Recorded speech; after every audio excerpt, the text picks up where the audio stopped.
Welcome to CBSSports.com. I'm Erin Sharoni. Which NFL prospects should you be keeping your eye on in the remaining bowl games? That is the question. And here to answer it is NFL draft analyst Rob Rang.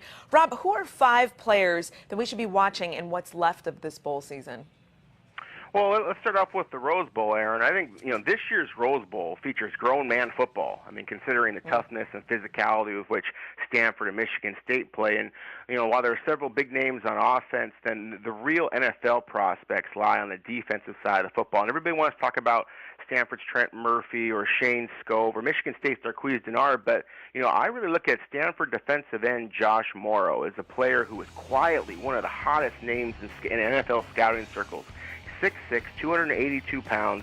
He's lined up all along Stanford's defensive line this year, not only at end, but also inside at defensive tackle and even at nose guard.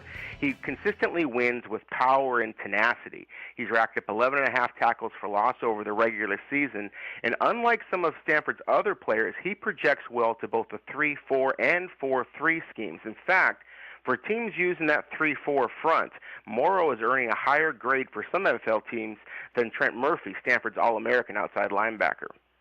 In the Fiesta Bowl, a player that I'm really excited to watch is the Central Florida quarterback Blake Bortles. Now, in some circles, Bortles is earning hype as a contender to overtake Teddy Bridgewater as the top draft-eligible quarterback in the country.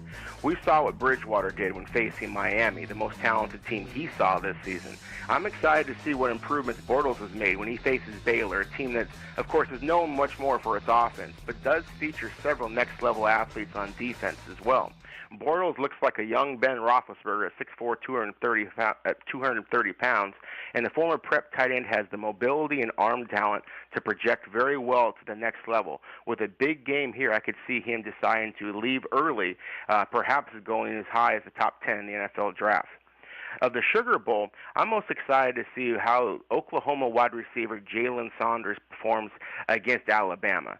Now, there may not be a more dynamic athlete in the country than Oklahoma Saunders, but scouts want to see how well the 5'9", 157-pound Mighty Mite does against Alabama's physical defense. Saunders initially started at Fresno State and has racked up eye-popping numbers for the Sooners, but the spread offenses that have terrorized the WAC, Mountain West, and Big 12 don't always fly against SEC speed and power. If Alabama comes into this game focused, I think the tide rolls. But Saunders' ability as a returner, receiver, and runner make him Oklahoma's best chance at keeping things close. Now, switching over to the Orange Bowl, I'm very excited to see the one-on-one matchup between Clemson wide receiver Sammy Watkins, Jr., against Ohio State cornerback Bradley Roby, also a junior. Now, Roby has already announced that he's leaving for the NFL, and it would be shocking if Watkins doesn't follow him. Each possess prototypical size and speed, but I think the pressure is going to be on Watkins just because of the fact that his senior quarterback, Taj Boyd, has struggled a little bit in big games this season, so it could be on Watkins to try and pick up the slack against the Buckeyes. Finally, in the national championship game, I'm very excited to see how Florida State's defensive line and defense as a whole, a very speedy and athletic group, performs against Auburn's rugged running game. In terms of pure talent, the Seminoles are clearly the better team than Auburn, but their quickness and speed make them better suited to defending passing teams than the Tigers' powerful running attack. Jernigan could have a field day disrupting things from the inside if Auburn gets down early and is forced to try to pass their way back into the national championship. But if Trey Mason and the Tigers get rolling early, Jernigan's Seminoles could be in trouble.